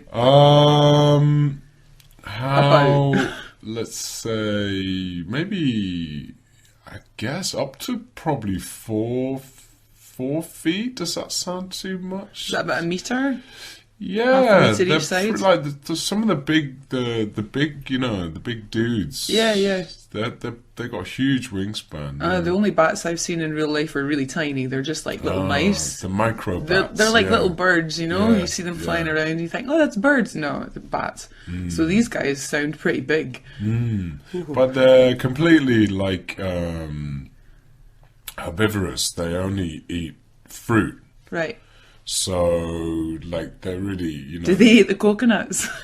Well, the coconuts are kind of tough for them to get into, You need to be able to make a hole, I suppose, of course, to get there, yeah. But they eat mostly, like, fleshy fruits, apples or whatever they can get, really. Berries, and they're really important for spreading. Because obviously they eat the flesh of the fruit, but they don't eat the seeds. Okay. So they just kind of pass through them. Okay. And they're really useful for dispersing seeds. Yeah. So, rainforests, regeneration, they're very important, animals. So they're like the big bumblebees of the rainforests then? Yeah, I guess you could look at it like that. Yeah. So that was an interesting volunteering kind of odd job that I had, I suppose. Yeah, that sounds really good. Yeah. Really cool. I really like to go back there someday. Well, hello everyone, and welcome to today's show. And joining me today is my daughter Ashley, who has had to endure my cooking experiments over the years. Are we ready, Ashley? Ready to eat. Well, let's wait for a few minutes. We'll get to that. But as you know, my faithful listeners, I started cooking and baking almost 30 years ago when my grandmother taught me in her humble kitchen. In fact, she taught me almost everything I know, and I've never attended cooking classes. You should have. Wait. I know my daughter's going to mention to you faithful listeners that recently, as I was helping the kids prepare for our kitchen for a chicken meal, I forgot to take the chicken out of the oven, burned the bird to a crisp, and we ended up ordering pizza for dinner. We had to use the fire extinguisher. But that's another story. So anyway, today I'd like to share with you our favorite, at least my favorite, chocolate chip cookie recipe. Now, before you switch the TV channel, I know what you're thinking. Another fattening cookie recipe?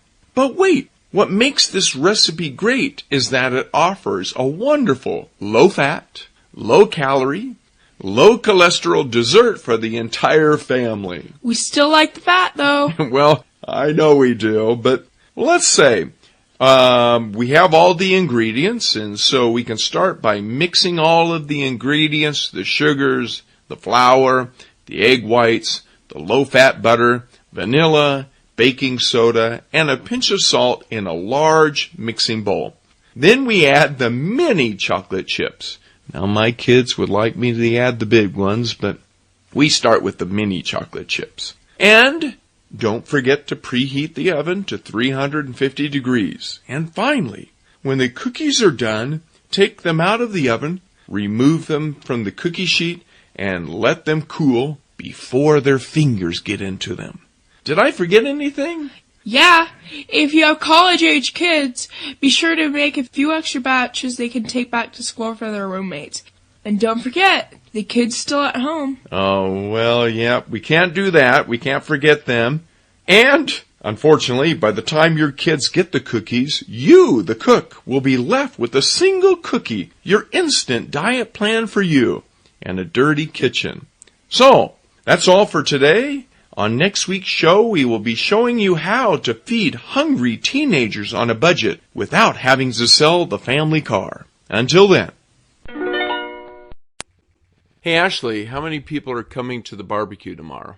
Well, there's your family. That's 4 people. Okay. There are 3 from my work. Okay. And then Mike and Megan from across the street. And you and me, of course. Okay, so what is everyone bringing? Let's see.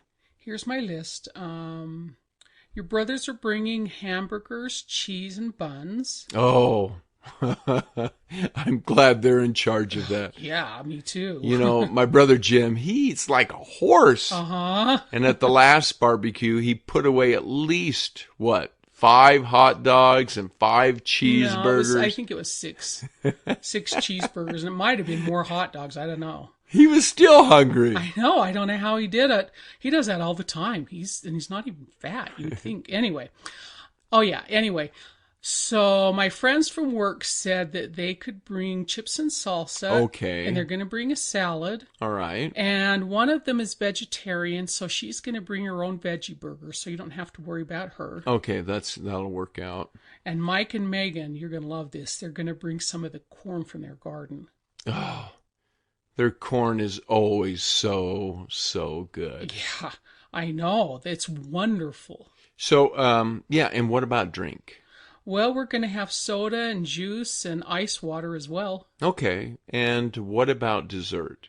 I already have some ice cream and some homemade apple pie in the fridge. Oh, I can't wait. This is going to be fun. Yeah. Dad!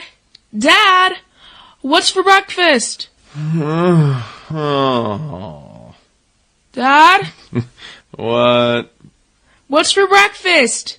Oh, there's a banana on the kitchen counter. Enjoy. Dad, that banana's all bruised, and it looks like the cat took a bite out of it last night. Dad, wake up.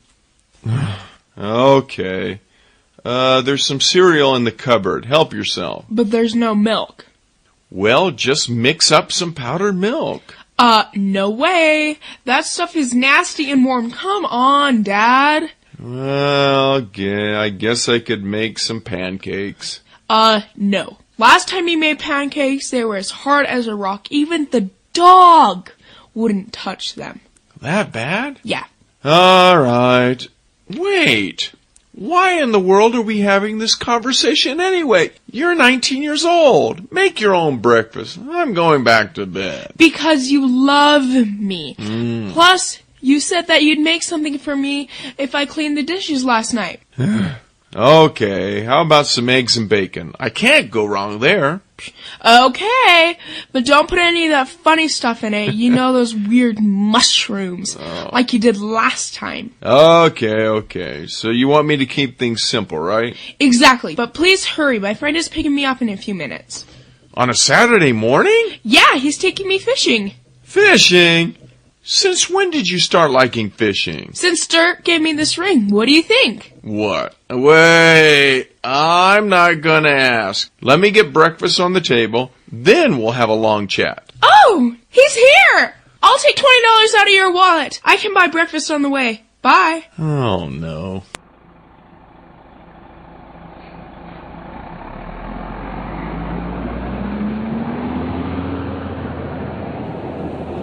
Excuse me, is this seat taken? It is now. Take a seat. Thanks. I've been waiting for over 2 hours for the bus to come. Oh, yeah. The bus broke down about 50 miles back. Actually, the bus driver lost control of the bus when he spilled hot chocolate on himself. And then he tried to regain control of the bus, and he hit a rock and blew a tire. Are you sure this bus is safe? I ain't sure if it's safe, but you can't beat the price. Well, where are you from? To tell you the truth, I really don't know. What? What do you mean? Well, you see, I was adopted when I was a baby, and I was told that I was born in New York City, but I can't be sure of that. Then my new parents raised me in a small town in Texas. I'm sure you've never heard of it. Oh, where? Well, my parents, Fred and Norma, had a farm, and I grew up milking cows and herding sheep, and actually, I'm on my way to visit them now. You're going back to Texas? Oh, no. They sold that farm years ago when they discovered oil on the property. They live on a ranch right outside of Las Vegas now. Beautiful place with a pool. Las Vegas? Las Vegas? Yeah. I thought this bus was heading to Chicago in the opposite direction. Oh, no, you're on the wrong bus. I've got to get off. Oh, no, relax. Spend a weekend with me and my parents on the ranch. I can teach you how to milk a cow or something like that. I have to get off. Oh, well, once this bus left the last station, it ain't gonna stop until the next station, 3 hours from now. And the bus driver got really upset when the last passenger made the same mistake. So sit and relax. Let me tell you about the farm. I have plenty of stories. No. Yeah, well, once upon a time...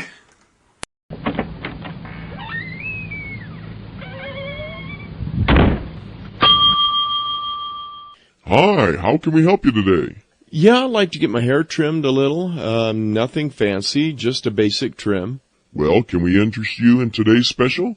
Nah. Well, we'll shampoo, cut, style your hair for one unbelievable low price of $9.99. Plus, we'll give you a clean shave and a back massage to help you relax. Well, I don't know. I don't have much time, and... Best service in town. Well, okay, I'll have the complete service today. But as I said before, I just want to get my hair trimmed. A little off the top and the sides. That's all. I mean, that's all. No problem. Relax. You're in good hands. Okay, here we go. Now, how does this thing work? Huh? Wait, you know what you're doing, right? Relax, sir, relax. I've been doing this for 10... 10 what? Sit back and relax. So what do you do for a living? I'm a lawyer, specializing in workplace accidents, and I'm in town for a very important job interview, and... Oops. What do you mean, oops? Hey, can I see a mirror? Nothing to worry about, sir. Relax. I'm just making some adjustments to the hair trimmer. There we are. Okay. Ow! That hurt! That really hurt! What are you doing anyway? Nothing to worry about, sir. Relax. That's what you just said a minute ago, and look at all my hair on the floor. And how much are you really cutting off? And where's a mirror? Oh, in time for the shampoo. Just lean back and we'll wash your hair away. You mean what's left of it? Relax. Your favorite word. Relax. Hey, and you got shampoo in my eyes. I can't see. Where's the towel? Relax, sir. Relax. I'm almost finished. Yeah, just wait till I get finished with you. Okay. Now let's dry your hair. Put a little styling gel in it. And now style it with a blow dryer. And brush. Voila. Hey, what happened to my hair? You butchered it. And what's left of my hair turned purple. What kind of prank are you trying to pull here anyway? And are you even a licensed beautician? Well, sir, we offer money-back guarantee of all our work, so if you're not completely satisfied... Satisfied? I'm anything but satisfied. I want to talk to the manager now. I'm sorry, but he's on vacation, and he left me in charge. So if you... How in the world am I supposed to go to my job interview looking like this? Forget it. Is there any place in this town that can give a decent haircut and fix this damage? Well, my brother works next door, and he offers a complete package for... I know. $9.99. I had it. Forget I even asked. Amy's, how you doing? Oh, hi, Stuart. School is so crazy these days, and when I'm not at school, I'm at work. Hey, listen. I'm getting together with Sarah and Paul tonight, and a few of our other friends are going to join us. Oh. And we're going out to eat and then catch a movie. Why don't you come with us? Hey, I'd love to, but I have to cram for a test tomorrow. Oh, come on. We're planning on having dinner around 6:30 and then seeing a movie at 7:30. We should be home by 10:30, 11:30 at the latest. I mean, you're always saying that you don't have any friends and that your love life, well, that you don't have one. Come on. I don't think I'd better. I haven't been feeling well lately. Yeah, because you study too much.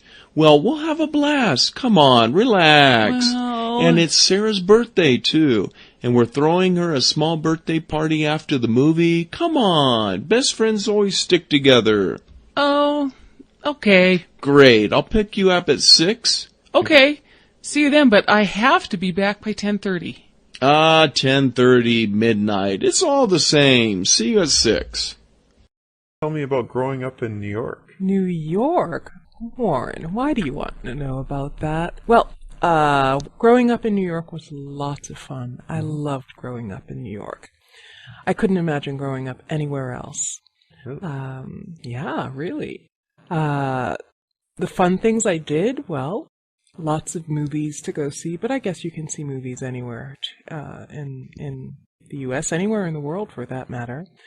I enjoyed being able to go to Lincoln Center for concerts or Carnegie Hall and even play in Carnegie Hall. So I did play in Carnegie Hall. Wow, that's exciting. Have you ever been to New York? I have. You have? Yeah, I've been there twice. Oh, okay. What did you do when you were there? The first time I was with my mother. I was 12 years old. And we went to Central Park, and we saw some museums around Central Park. You didn't go into the museums? Yes, we did go into the museums. Oh, okay. Yeah. That's my park, Central Park. How did you find my park? Did you like my park? Oh, it was great. Yeah. I was surprised how big it was. It is a big park. That's what I like about it. You can get lost in the park and almost forget that you're in a city. Yeah, that's what I found really neat about it, is sometimes I felt like I was in the countryside, but then I would see large buildings. Yes, yeah, I enjoyed that too. Did you know that you could ride horses in the park? No, I didn't. Did you know about the skating rink in the park? Yes, I've seen the skating rink on TV. Oh, okay. What time of year did you go? What season was it? I've been there in summer and in fall. Okay. But not winter. It's beautiful in any season, I think. I love Central Park. Yeah, me too. It was it was a memorable experience. I'm glad to hear that. What other places did you go to? Well, when I was older, I went with my friend, and we went on top of the Empire State Building. Okay. I'm not sure if they allow you to go up there now. That was around 2004. Okay. And we went. Were you able to look over the edge? I don't know if I was looking over the edge. I think it's inside. Okay. But you're at the top. Okay, so yeah, things have changed a bit since I was a little girl. So. Oh, did it used to be outside that you could go outside. There were binoculars, or I don't know what they're called, but you put a little change in. Right, yeah. You could see. Yeah, they had those as well, Yeah, we could see Central Park. Okay. And you could even see the Statue of Liberty from there. Oh, wow. I've been there. Yeah. Actually, I never got to go. Both times I went to New York, we wanted to go to the Statue of Liberty, but we didn't have enough time. Oh, well, you should plan another trip. I'd like to, yeah. Sounds great. So, thanks for telling me about the ballet and all that kind of stuff, but I'm really more into sports and things like that. Do you know of any other things you can do in New York? Oh, absolutely. There are a lot of events for sports enthusiasts in New York. We've got basketball. The Knicks play. They're an NBA team. Mm-hmm. We've got baseball.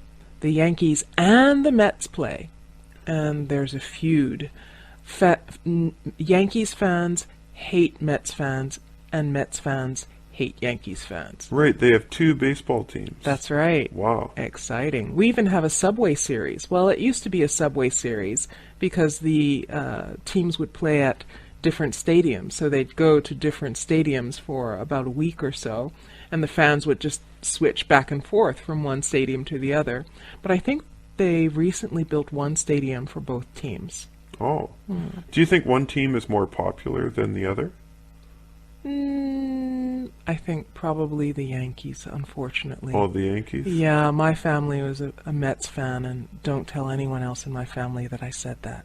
Oh, so I guess they don't get along with each other? Oh, not at all. Oh, wow. Well, I'm from Canada. I really like hockey. I know you guys have the Rangers. Yeah, we do have the Rangers. They play at Madison Square Garden, so you could easily buy tickets to see a game there.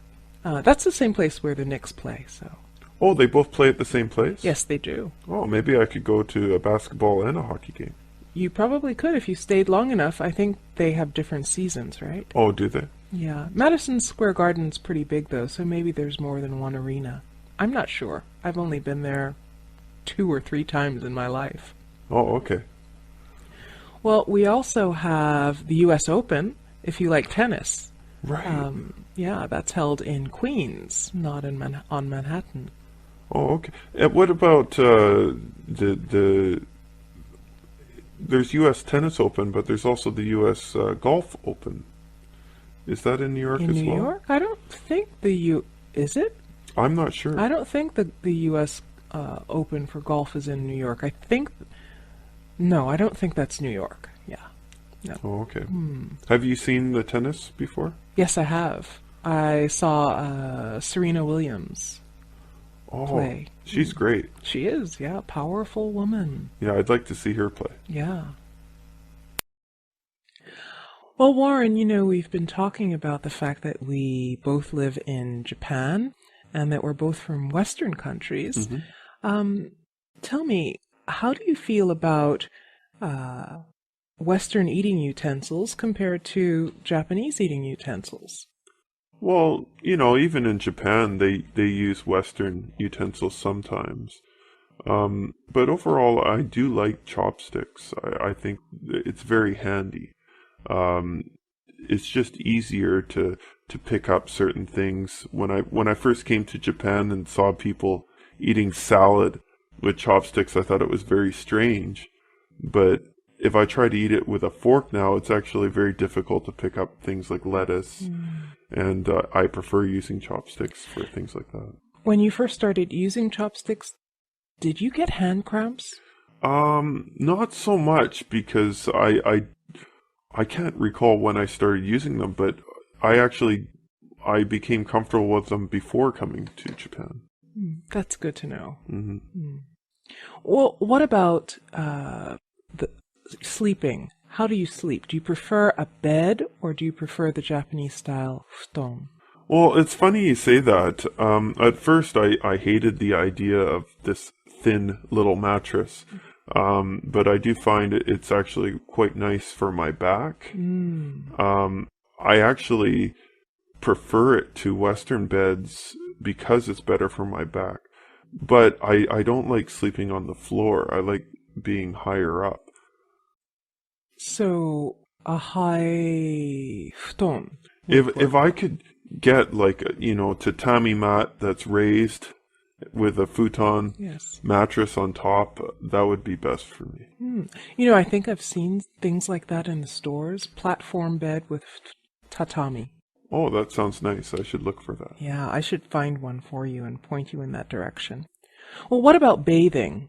The Japanese are famous for their onsens and the way they bathe. So do you prefer a Japanese-style bathing situation or a Western-style shower?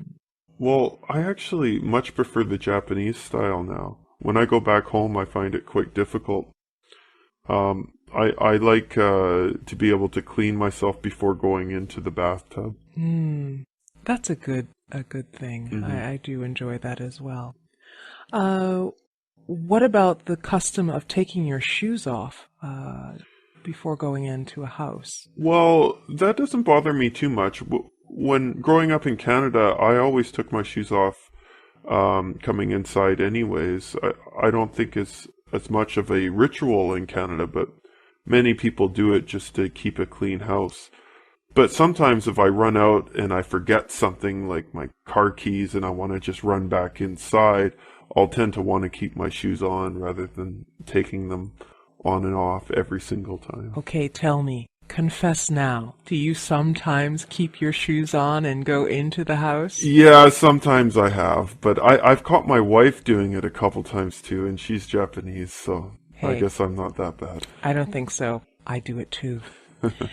What about sitting on the floor versus sitting in chairs? Which do you prefer? Oh, again, I really dislike sitting on the floor. It isn't very comfortable for me.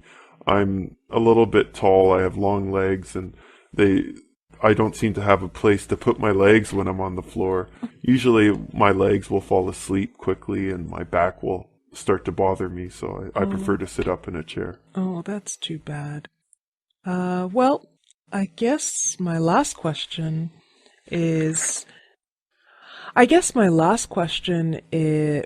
to eating habits. Well, meals and how they're served. Do you prefer to eat meals that are served to you individually, or do you prefer to eat and share your food? Well, that's a good question, but I don't know if I have a preference. I like the idea of eating all sorts of different things, so it can be fun eating in a Japanese style sometimes, but there are times where I do like to just have my own meal in front of me as well. So, Antoinette, you've been living in Japan for a while now, right? Yes, that's right. Huh. Well, can you tell me, do you like to use chopsticks or forks and knives more? It depends on what I'm eating, really. For the most part, I enjoy using chopsticks. They are easy to use. I don't have to worry about cutting anything, and especially if I'm eating Japanese food, which tends to be chopped in small pieces, small bite-sized pieces, chopsticks are perfect. But when I'm eating Western food or spaghetti, I prefer using Western-style utensils. Oh, okay, that makes sense. What about sleeping? Do you like to sleep on like a Western bed or a Japanese futon? Actually, it depends on the season. In summer, I prefer sleeping on a futon. It seems cooler than a bed. But in winter, I love a cozy, plush bed with lots of pillows and quilts or duvets, and yeah, I like to feel cozy. That sounds nice. Okay. How about having shoes on or off in the house? I like to go barefoot. Well, with socks. My feet get cold. Oh, do you use slippers? No. Oh, okay. I find slippers uncomfortable, unless they are the kind that fit your foot. They're not actually the correct size for my foot. So. Oh, I see. So Japanese slippers are different size for you? They're one size fits all, and I just feel like just kicking them off anytime. Right. Yeah. Oh, okay. How about, in Japan, a lot of times people sit on the floor, but you don't really do that very much in the United States. Do you like sitting in chairs or in the floor more? I like both, actually. Again, it depends on the season. The floor is so nice and cool in summer, and I like just feeling that coolness. But in winter, I want fabric underneath me, and I want cushions. That tends to provide a barrier for cold wind. Right. Eating out is a little different too. I think in Japan you tend to share all the meals that you have, but maybe back home you usually just buy one meal. That's true. Maybe I'm a germ-phobic American. I don't know. I like eating my own food. I don't like to share. If it's one huge serving plate that's meant for several people, then fine, but I like just having my own plate of food. Oh, okay. What about having a shower or a bath?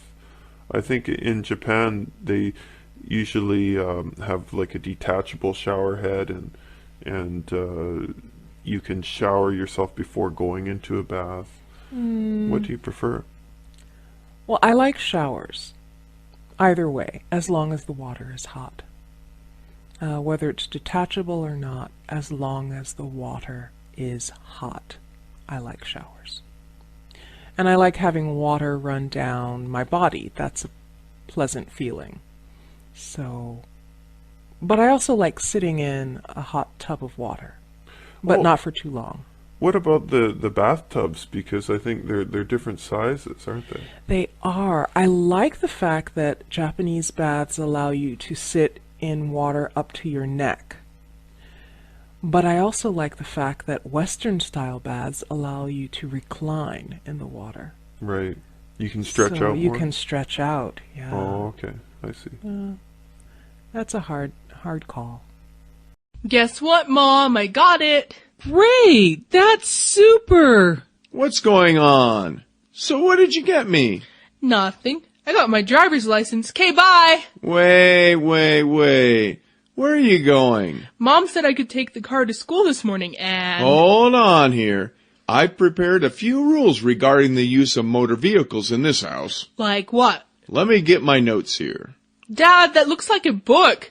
Mom! Dad's being mean to me! Okay, let me get my reading glasses here. Okay, here we are. Rule number 1. No driving with friends for the first 6 months. What? Teenagers often lack the judgment to drive responsibly, especially when several teenagers are involved. I mean, they speed, they joyride, they cruise around town way past midnight. But that's not me. Do I really need this lecture? This is such a drag. Furthermore, who really needs a car when a pair of shoes will work? I mean, life was different when I was your age. In fact, I used to walk to school. Yeah, I know. Both ways uphill in 10 feet of snow. I've heard this story many times. Yeah. Oh, where were we? Oh, yes. Rule number 2. You always must wear your seat belt and obey the rules of the road. Duh, I wasn't born yesterday. Okay, rule number 3. You can't drive long distances at night because you might get drowsy and drive off the road. But driving to the movie theater is fine. But the movie theater's right across the street from our house. Exactly. So you can just park in the driveway and walk there. Mom! Dad's being unreasonable! And rule number 4. You should never use a cell phone while driving. That could cause an accident. But you do. That's different. How is it different? You even need my help to turn your cell phone on. And rule number 5. Remember that I love you and I'm just a protective father who wants his daughter to always be safe. Does that mean I can take the car now? Well, I don't know.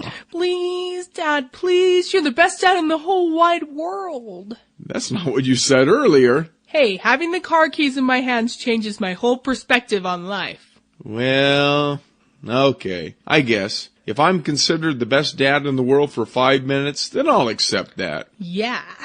Okay, but drive carefully and don't forget to fill up the car with gas before you come home. Bye, love you guys. Okay. Hon, do you think I did the right thing? Yeah, she has to grow up sometime. Hey, I hear you and Stephanie are really getting serious. Yeah, and I think she'll be impressed with my new exercise program. What? What are you talking about? What exercise program? What did you tell her? Well, you know, I enjoy staying in shape. Right. First, I generally get up every morning at 5:30 a.m. Oh, yeah. Since when? You don't roll out of bed until at least 7:30 p.m. No. And on Mondays and that's Wednesdays, not another tall tale. I almost always go jogging for about half hour, to improve my endurance. Hey, jogging to the refrigerator for a glass of milk doesn't count. And of course, before I leave, I usually make sure to do some stretches so I don't pull a muscle on my run. Right, one jumping jack. Then I told her that I usually lift weights Tuesdays and Thursdays for about an hour after work. This helps me build muscle strength. 1 pound barbell. Oh, no. And finally, I often go jogging on Saturdays with my dog. What dog?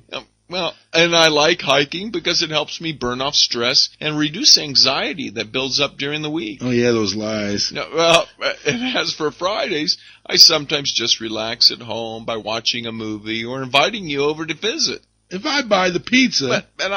And on Sundays, I take the day off from exercising, but I usually take my dog for a walk. Forget it. She'll never buy the story. English Language Center, how may I help you? Yes, I'm calling to find out more information about your program. For example, what kind of courses do you offer? Well, first of all, the purpose of our program is to provide language learning opportunities to this area's community. Whether a student's goal is to master basic functional language skills, let's say for his or her job, or to study intensively to enter a U.S. college or university. Okay. I'm calling for a friend who's interested in attending a U.S. university. And that's the kind of instruction that we provide, from basic communication courses to content-based classes such as computer literacy, intercultural communication, and business English. Great. What are your application deadlines for the next semester? Well, we ask applicants to apply no later than 2 months before the semester begins. This gives us time to process the application and issue the student's I-20. An I-20? Oh, an I-20 is a form that indicates that we are giving permission for the student to study in our program. And then the student takes this form to the U.S. Embassy in his or her country to apply for the F1 student visa. All right. What is the tuition for a full-time student? It's $2,030. And how does one apply? Well, we can send you an application and you can mail that to us, or you can fill out our application that's online at our website. And are there other materials I would need to send in addition to the application form? Yes, you would need to send in a $35 non-refundable application fee, a sponsorship form indicating who will be responsible financially for the student while studying in our program, and a bank statement showing that you or your sponsor has sufficient funds to cover tuition expenses and living costs for the entire year of study. And how can I send these materials to you? You can either send the application packet by regular mail or you can fax it. And the application fee? We accept money orders, traveler's checks, or credit cards. All right, I think that's about it. Okay, great. Oh, and what is your name? Okay, my name is Tony Nelson. You can just call and ask for me. Great, thank you for your help. No problem, and please don't hesitate to call again if you have any other questions. Okay, goodbye.